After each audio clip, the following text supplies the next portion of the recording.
Hello, parents and students. This is it. This is the last day. This is Friday. I think the biggest thing that you need to know, both parent and student, is the fact that the course does close at 3 o'clock today.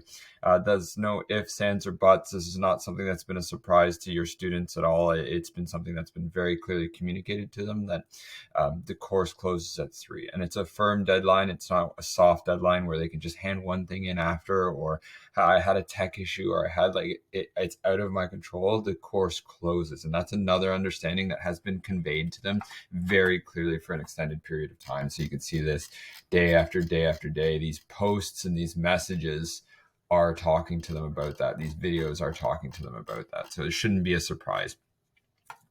There is a couple of things though that parents, you should ensure that your student is doing so that they can make sure they get the mark. I've been telling them that the requirements to get the credit are that all assignments are completed and in, all discussions are completed and in, and all portfolio submissions are completed and in. Students can't get the credit in this course if they fail to meet the minimum requirements. And the minimum requirements are to submit every single submission.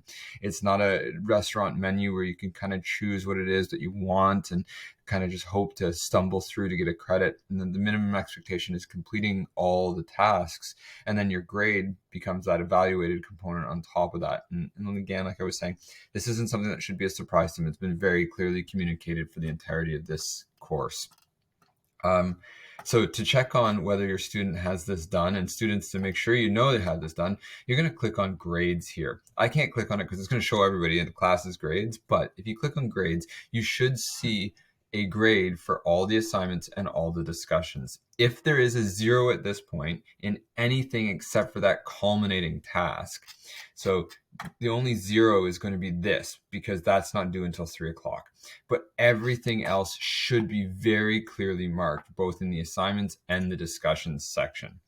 Now, to make sure that your portfolio is complete, students should know now that they can go into the content, they go to GLC, they can go to the final assignment and to your portfolio section here. And there is this Google Doc that's a portfolio checklist. So they click on this. Here's all the things they need for their portfolio. And so this is why I've kind of been stressing to students to make sure that they keeping up with their portfolios, even though it's not marked consistently through the course. It's one big mark at the end, because I can't imagine trying to do this all now. It would be a nightmare to get caught up. Okay. So I think that's the first thing that's probably the most important, is checking your grades, making sure there's no 0s except for that final. If you do have 0s, then it's time to hop back into the assignments or discussions to actually do those. And again, it's way, way better to submit it and get a 50, even though you're not proud of it, because then you have the opportunity to get the credit. If you're just going to skip it and not submit it, you can't get the credit. The other thing that students can do is, if there's a grade that they don't like and they have time, they can hop back into their assignments and then they can read the personalized feedback, they make adjustments, resubmit, and I'll gladly regrade it. So if there are assignments or discussions that you're confused about because you don't know what it is you're doing, you would hop into the calendar, you'd find the day that you missed the assignment. So let's say the 25th, I missed it. So you can see 25th down here. And so this is kind of like the guide to where to go. So let's say they missed the financial toolkit. So you go, this is the unit, basics of financial literacy. This is the lesson, financial toolkit. This is the assignment, and this is where it's submitted. This was the day that it was due, on the 6th day. So we're going to go basics of financial literacy and financial toolkit. So I go up into content. I go to the course, the GLC. I find the unit, basics of financial literacy.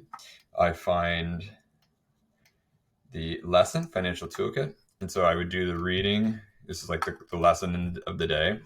And then here, toolkit must include. So here's the things that your toolkit must have. And so there's links to help them out, examples to help them out, and the description of the assignment. And then you would click here to submit.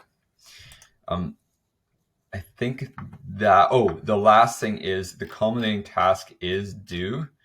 So you need to make sure that you have the culminating task completed. It's due at 3 o'clock. It's not a choose your own adventure. It is due at 3 o'clock. And so I have a step-by-step video right here on how to do it. That's the way students, won't make a mistake. It simplifies it for them, and they just follow along, pause, do that thing, follow along, pause, do that thing, and then submit it at the end. I'll put this in today's news feed so that you can have a quicker link to it. The last thing students need to know is there's my email, tgun@ugcloud.ca. I'll respond to that immediately between the hours of 9 and 3. After 3 o'clock, the course is closed. And so you'll not see anything. And so even if you email me asking for help, there's nothing I can do at that point. I'll gladly respond to you, but there's nothing I can do. As for your marks come out in early August, and they come out in the same way that you would grab all your other digital marks from high school. Ladies and gentlemen, have a good day. And 3 o'clock, it's coming quick. Make sure you get it all in.